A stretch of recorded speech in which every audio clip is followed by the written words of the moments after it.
A Little Golden Book, Disney The Lion King. Adapted by Justine Corman, illustrated by Don Williams and H.R. Russell. From the smallest ant to the largest elephant, every living thing has a place in the great circle of life. Mufasa's place was as king of the lions. Sarabi was the queen, and their newborn king Simba would one day take his father's place as the Lion King. But on this day, little Simba rested in the hands of the wise baboon Rafiki, who sprinkled the cub with dust and welcomed the future king to the great circle of life. Mufasa's brother Scar did not attend the ceremony. He was not happy that Simba was next in line to rule the Pride Lands, for Scar had always wanted to be king. Time passed and Simba grew. Early one morning, Mufasa took him to the top of the Pride Rock. "Simba, look," he said. "Everything the light touches is our kingdom." "Wow," the young lion said. Then he asked, "What about the shadowy place?" "That's beyond our borders. You must never go there," Simba warned Mufasa. Later, Simba proudly told his uncle, Scar, "Someday I'm gonna rule the whole kingdom. Well, everything except the shadowy place. My father said I can't go there." "He's absolutely right," Scar slyly agreed. "An elephant graveyard is no place for a young prince. Only the bravest lions go there." Scar knew Simba would want to prove that he was brave. He said nothing as Simba ran off to ask his friend Nala to explore the mysterious Shadowlands with him. When the friends arrived at the Shadowlands, they discovered an eerie, steamy place filled with elephant bones. "It's so creepy," whispered Nala nervously. "Come on," said Simba, "let's check it out." Zazu, the king's minister, had been looking for the cubs. When he caught up with them, he warned, "We are too far from the Pride Lands. It is dangerous." He. Strange laughter rang out. It belonged to 3 hyenas, Banzai, Shenzi, and Ed, who slinked out from an elephant skull. When Zazu told the hyenas he was Mufasa's minister, they realized that Simba was the future king. "He's a king fit for a meal," Banzai snickered. The hyenas chased Simba and Nala. Suddenly, a thunderous roar rattled rocks and bones. It was the roar of Mufasa, the Lion King. The frightened hyenas ran away. That evening, Mufasa had a talk with Simba. "Being brave doesn't mean you go looking for trouble," he told his son. "Dad," Simba asked suddenly, "we'll always be together, right?" Mufasa gazed up at the sparkling heavens.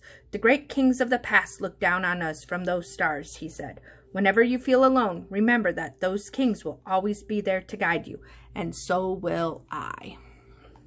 Although Scar was angry with the hyenas for letting Simba go, he made a bargain with them. If they helped make him king, they could have the run of the Pride Lands.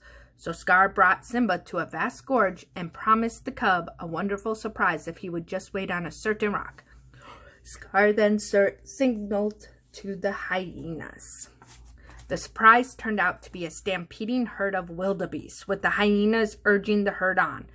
The earth trembled. The wildebeest ran into the gorge, heading straight for Simba. He sought safety in a tree, but the branch bent under his weight.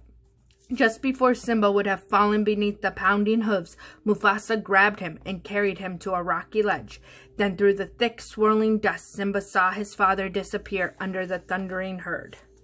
When the stampede had passed, Simba found his father lying lifeless at the foot of a cliff. What Simba did not know was that Scar had pushed his brother off the rock.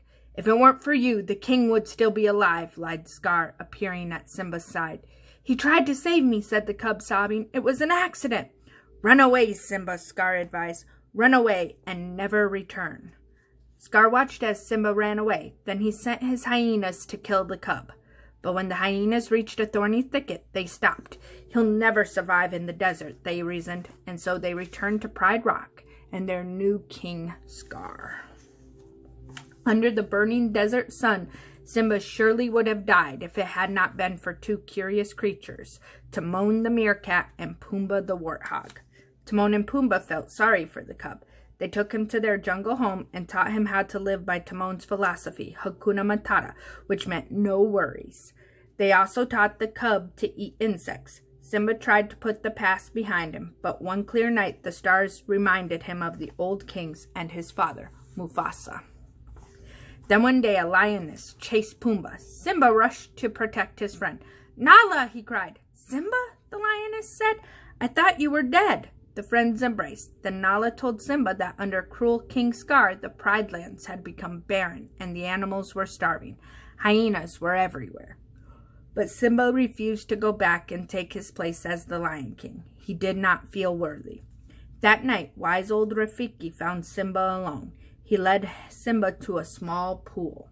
Simba saw his father's face in the water. Then he heard his father's voice. "Simba, look inside yourself," Mufasa said. "You are my son and the one true king. You must take your place in the circle of life." So Simba set out for Pride Lands to confront the false king. Later his friends Nala, Timon, and Pumbaa joined him. "I'm surprised to see you alive," sneered Scar as Simba approached Pride Rock. "I've come back to take my place as king," declared Simba. With an angry snarl, Scar forced Simba to the edge of a cliff. As Simba struggled to hold on, Scar leaned down and whispered, "Here's my little secret, Simba.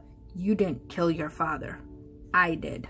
Simba's heart filled with rage, and the strength of 10 lions surged through him. He struggled up onto the rock, leaped on Scar, and the battle began. Nala bravely led the other lionesses against the hyenas. Even Timon and Pumbaa joined the fight. The battle raged until all the hyenas ran from Pride Rock.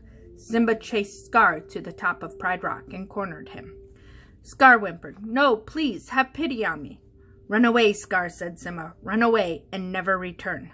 But when Simba turned his back, Scar attacked. Quick as the lightning that flashed above, Simba sent Scar flying over the cliff to the hungry hyenas below. So Scar's evil reign ended, and Simba took his rightful place as the Lion King. In time, King Simba and Queen Nala had a cub of their own. Way atop Pride Rock, their child rested in the hands of the wise baboon Rafiki, who sprinkled the cub with dust and welcomed her to the great circle of life. The end.